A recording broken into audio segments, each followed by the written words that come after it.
kasama ni Ma'am Beth, yung kanyang anak, okay, na minor, binubuli sa eskwelahan. Itong pinakaayaw ko sa lahat. Ito talaga ang nakaka-high blood. Ma'am Beth, kayo po yung mother. Opo, Sir Rafi. Sino pong nagbubuli sa anak nyo? Yung pong Sino po? Assistant chef po. Teacher? assistant chef po. Assistant chef? Opo, tsaka po yung mga klase ko po. Uy. Okay. Okay. Anong klaseng pambubuli yung ginagawa ni assistant chef? Kasi po ganito po yun. Lagi niya po ako inaaya lumabas. Kung saan po, ganun. Iaya niya po kumain. Hindi po ako pumpayag. Tapos napag-initan po ako. Okay. Tapos po, ayun nga po, humingi po siya ng simpatya sa mga kaklase ko. Sinabihan po nila ako ng mga bobo, tanga. Tapos may mga malalaswa pa pong bagay. Sa group po yun, Sa Sir group Rafi. chat po. Group chat po. Okay. Naiparating nyo na po ito sa kinaukulan ng eskwelahan tungkol itong kagaguhan nitong si Chef Dexter Pabuaya. Pero wala po silang action eh. Parang kami pa po kailangan tumawag. Kailangan po, kami pa po mag-update sa kanila. Wala po silang kusa na. Okay. Miss MJ Bonifacio, First Gourmet Academy. Magandang hapon po, Miss MJ. Ma'am MJ? Ma'am MJ, magandang hapon. Yes, sir. Ma'am, si Rafi Tulfo po ito sa Radyo 5 sa radyo. Ma'am, si Dexter Pabuaya, assistant chef po ninyo? Sir, sorry, pero I'm not, informed na I'm going to be live. Okay. So, I think it's not the right. Kasi dapat, I think, kinuha mo na nila yung permission ko to speak. Okay, then, sige, i-cut nyo na itong conversation. Ganito ang gagawin natin, Ma'am Antoinette, idadaan natin to sa Women's and Children's Test ng PNP.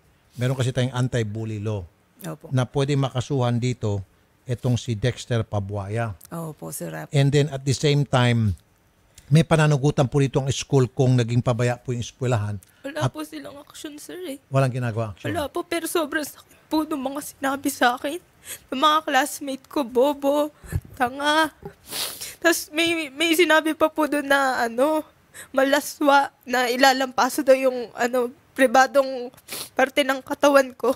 Sana po, di ba, inaksyonan po nila kasi masakit po sa akin yun. Halos hindi ako nakatulog. Para nanliit po ako doon. May pananagutan po rito ang eskwelahan kung ayaw hong kumilos ng eskwelahan. Meron silang pananagutan dito.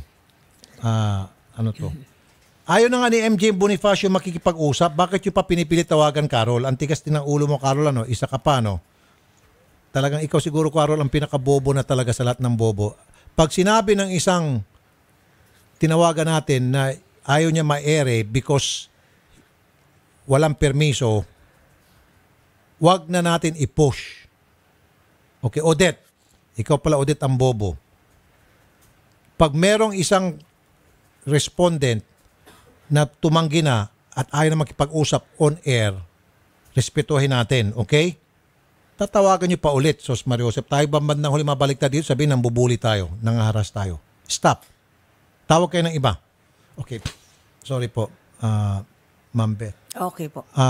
Sige po, unacceptable po to. Marami po tayong mga pwedeng pagsumbungan, pwede tayong puntahan. In fact, itong academy na ito, college? Culinary school po, sir. Okay. So pwede tayong pumunta sa ahensya ng gobyerno na may saklaw ho sa mga ganitong klase eskwelahan. Pwede tayong mag-file. Alam ko hindi na DepEd to eh. Hindi ko alam siguro kung higher education, kung CHED. Ano po siya? Para TESDA po siya, sir. TESDA. Okay, mas maganda. So pupunta ho tayo sa TESDA. Patatanggalan po natin to ng lisensya kung hindi ho sila magko-cooperate sa ginagawang investigasyon kasi po ilalapit natin sa PNP. Wala na ho tayong oras eh. Sige po. Monday, ang una po natin pupuntahan, Ma'am Beth. Opo. Yung CIDG. Okay po. And then CIDG ho, magkakandak na malawakang investigasyon tungkol dito. Opo, sir. And then, meron na pong subpoena power nga ng CIDG. May bago na sila. Subpoena ho itong eskwelahan at saka itong si Dexter. And then pangalawa, tatawagan natin. Kung makakabalik ko kayo sa Monday, kung okay lang sana. Okay po, Sir Rafi. Sige, sa Monday po, tatawagan natin yung TESDA pasasara po natin to. Sir, paano po yung mga kasabot ni Dexter na sobrang sakit po na Kaya sinabi ma'am, sa akin? in fact, ngayon mismo pwede na tayo pumunta sa CIDG para mabigyan ka ng proteksyon. Opo, sir. Masabi mo na yung problema. Okay? Opo. Sige po, papaalam muna tayo. Okay, sige. you po, sir. Ngayon ho, may reporter pa tayo dyan, Cheska. Sige po, CIDG tayo Maraming ngayon. salamat po, sir. Salamat po. Salamat po. Para sa iba pang balita at impormasyon, mag-subscribe lang sa news5.com.ph. We're always on.